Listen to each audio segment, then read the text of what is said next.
नमस्ते, अभिवादन आपका इनोसेंट इन्वेस्टर के इस नए वीडियो में आपके लिए डिस्क्लेमर यस बैंक पे वीडियो हाजिर है। काफ़ी ज़्यादा रिक्वेस्ट के बाद एक बहुत इंपॉर्टेंट मुद्दे पर हम डिस्कशन करेंगे यस बैंक से रिलेटेड।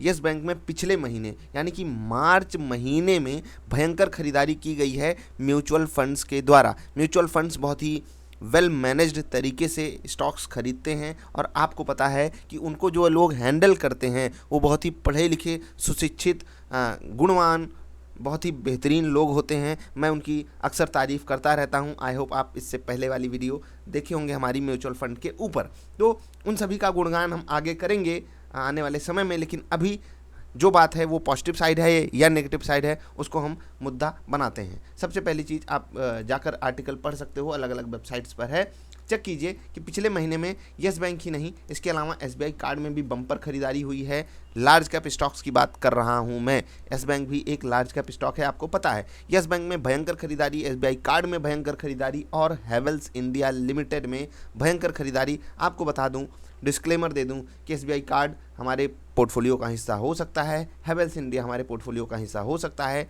यस बैंक अगर हमारे पोर्टफोलियो का हिस्सा था, हमने कहाँ पर बेचा आपको मैंने पहले ही वीडियो के माध्यम से इन्फॉर्म किया हुआ है, आप जाकर वीडियो चेक कर लीजिएगा। अब चलते हैं चार्ट पर। आपने यहाँ पर देखा कि म्यूचुअल फंड वालों ने यस बैंक में दबाकर खरीदारी की है। क्या ये खरीदारी मजबूरी में है? जी हाँ, ये खरीदारी मजबूरी में है, क्योंकि यस बैंक अभी रिसेंटली क्या किया है, लार्ज कैप इंडेक्स में शामिल हुआ है और इसी का फ़ायदा उठाते हुए म्यूचुअल फंड एएमसीज ने, एसेट मैनेजमेंट कंपनियों ने क्या किया, यस बैंक के स्टॉक्स को अपने झोली में भरना शुरू किया, जिसको उन्होंने कुछ दिन पहले बेवफाई के इल्ज़ाम में बाहर निकाल दिया था।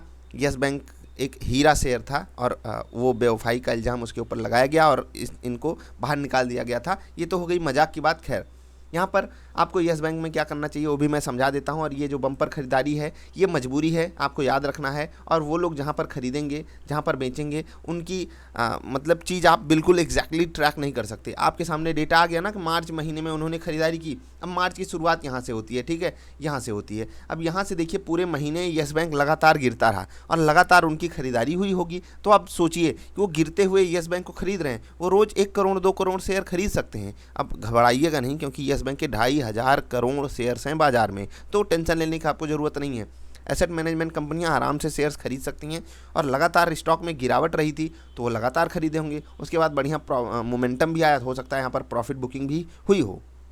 अब हम आते हैं अपनी बात पे, अपनी वीडियोज़ के एनालिसिस पे। मैं आपको कुछ बातें बता देना चाहता हूँ। जब इस दिन अपर सर्किट लगा था, वॉल्यूम के एनालिसिस को देखते हुए मैंने आपसे क्या कहा था, प्रॉफिट बुक करके चुपचाप निकल जाइए, होल्ड कर जाओगे तो बोल्ड हो जाओगे। और देखिए उसके बाद क्या हुआ, स्टॉक में एक बड़ी गिरावट आपके सामने दिखाई दे रही है। मैं फिर से थोड़ा सा पीछे आपको लेकर जाना चाहूँगा। मैं एग्जैक्टली डेज पकड़ता हूँ और ये किस बेस पे पकड़ता हूँ वो भी मैं आपको बता चुका हूँ। Free of cost video available है, जाकर देखिए चैनल पे। डबल आई स्पेशल प्लेलिस्ट में अभी रिसेंटली ही ऐड हुई है ये वीडियोज़, जाकर देखिए, आपको खुद पता चलेगा। आप खुद ये सब चीज़ें डिकोड करने लगोगे कि आपको ये स्टॉक, यहाँ पर आप जाकर वीडियो चेक कीजिएगा। हमारी वीडियो यहाँ पर अवेलेबल है। इस दिन हमने आपसे कहा था बेच दीजिए, इस दिन भी हमने आपसे कहा था यहाँ पर बेच दीजिए। लेने के लिए कब कहा था, इससे पहले थोड़ा सा समय लगा था कब हमने कहा था, लेकिन यहाँ पर आप एग्जैक्टली जाकर चेक कर सकते हो। इस समय जब यहाँ पर स्टॉक ट्रेड कर रहा था, जब मार्च में सारे म्यूचुअल फंड वाले खरीद के थक गए थे और अंततः मार्च लोज के आसपास स्टॉक आया था, उस वक्त मैंने आपको रिकमेंडेशन दी थी यस बैंक खरीदने की। खैर, ये ट्रेडिंग रिकमेंडेशन थी, इन्वेस्टमेंट रिकमेंडेशन नहीं थी, इसीलिए मैंने आपसे प्रॉफिट बुक करने की भी आपको सलाह दी थी। ठीक, अब ये तो हो गई नॉर्मल सी बात। तो क्या ये जो म्यूचुअल फंड्स की खरीदारी है, इससे आपको बहुत खुश हो जाना चाहिए? आपको अपने गली मोहल्ले में प्रसाद वगैरह बांट देना चाहिए? जी नहीं, बिल्कुल मत बांटिएगा, क्योंकि उनकी जो खरीदारी होती है आपकी तरह 1 2 3 4 महीने के लिए नहीं होती है। वो 1 2 3 4 सालों के लिए ख़रीदते हैं और ज़रूरी नहीं कि वो यहाँ पर ख़रीदे हैं तो आपके हिसाब से वो चलें। वो अपने हिसाब से सिचुएशन को टैकल करेंगे। कोई बुरी न्यूज़ आएगी वो भी बेचने आ जाएंगे। हो सकता है कि और नीचे जाने पे जितना वो यहाँ पर शेयर खरीदे हैं उससे 4 गुना नीचे और जाकर खरीद लें। क्या आपके पास ऐसी क्षमता है? क्या आप उनको ट्रैक करके कुछ कर सकते हो? नहीं कर सकते। बहुत से लोगों की मेरे पास रिक्वेस्ट आई थी कि यस बैंक पे वीडियो चाहिए, इस न्यूज़ पे वीडियो चाहिए। मैं उन्हीं लोगों को ये एनालिसिस देकर बता रहा हूँ, सिंपली चीज़ें समझा रहा हूँ आपको कि क्या करना चाहिए आपको। इन लोगों के पीछे पढ़ना बंद कर दो। ये लोग जो करेंगे हम आप ट्रैक तो कर जाएंगे, हमारे आपके सामने न्यूज़ तो आ जाएगी कि इन्होंने बम्पर खरीदारी की है, लेकिन सोचिए वो लॉन्ग रन के लिए लिए हैं। अब एक बार के लिए कॉन्फिडेंस आ जाता है, चलो भाई म्यूचुअल फंड्स वाले खरीद रहे हैं, एक स्टेबल स्टॉक बनेगा, ये आने वाले समय में रिजल्ट्स में स्टेबिलिटी हमको दिखाई दे रही है। ये सब पॉजिटिव साइड की चीज़ें हैं। लेकिन जो नेगेटिव साइड की चीज़ है ना, वो ये कि हमारा माइंडसेट ट्रेडिंग वाला, उनका माइंडसेट इन्वेस्टमेंट वाला, और हम कंपैरिजन उनसे कर रहे हैं अपना।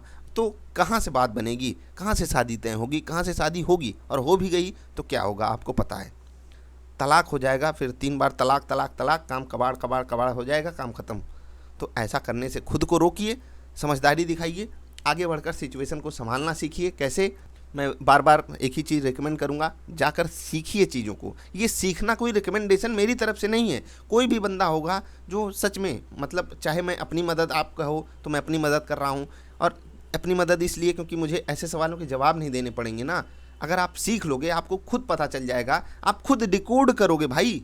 आप जाकर वीडियो को सीरियसली देख लीजिए, बस वीडियो थोड़ी सी लंबी हो जाती है, जो सिखाने वाली होती है उसको जाकर देखिए, और इस दिन की 15 मिनट की कैंडल खोल के देख लीजिए, 15 मिनट नहीं, 10 और 15 मिनट की दोनों कैंडल खोल के देख लीजिए। आप खुद डिकोड कर लोगे कि जब अपर सर्किट लगा है, कुछ अनयूजुअल एक्टिविटी हो रही है उस स्टॉक में, हम आपको वहाँ पर एग्जिट करना चाहिए, क्योंकि बड़ा प्लेयर बड़े वॉल्यूम के साथ वहाँ पर एग्जिट साइड का ट्रेड ले रहा है, यानी कि वो वहाँ पर सेल कर रहा है। तो हम आपको भी सेलिंग की साइड ही जाना चाहिए ना।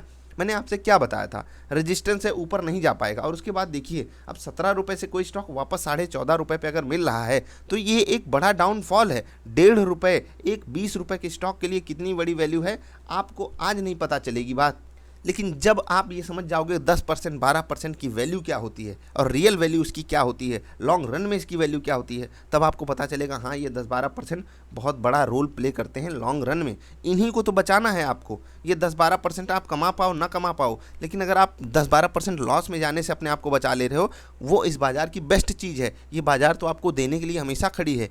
ऐसी चीज़ आपको कहीं मिलेगी जो गिर रही हो फिर भी आप उससे पैसा कमा लो, है ना। स्विंग ट्रेड आप नॉर्मल नेगेटिव बेसिस पे भी कर सकते हो। अपॉर्चुनिटी ढूंढने की कोशिश तो कीजिए। अब आप कहोगे सीएनसी में करना है, ये नहीं पॉसिबल है। आपको तरीके पता होने चाहिए। मैंने आपको ऐसे ऑप्शन स्ट्रैटेजीज भी बताई हैं, हेजिंग करना सिखाया है, और क्या चाहिए आपको। आपको बस तकलीफ में देखकर, मतलब होता है ना कि क्या कर रहा है इनोसेंट इन्वेस्टर, वो नया नया आया है बाज़ार में, वो क्या मतलब, हम मासूम तो हैं लेकिन ऐसे भी नहीं कोई हमको बेवकूफ़ बना के चला जाए। तो थोड़ा सा समझदारी दिखाना चालू कीजिए, अच्छे एक्शन लेना चालू कीजिए इस बाज़ार में। हम जो भी चीज़ें आपको बताते हैं वो आपके साथ चैनल पे शेयर कर चुके हैं। अगर आप देखकर सीखना चाहते हो, मोस्ट वेलकम। आप सीख कर खुद से डिसीजन लीजिए, और सिर्फ एक ही स्टॉक नहीं, आप हर जगहों पे ढेर सारे स्टॉक्स में ये डिसीजन लेना चालू करोगे। हमारे स्टॉप लॉसेस भी हिट होते हैं।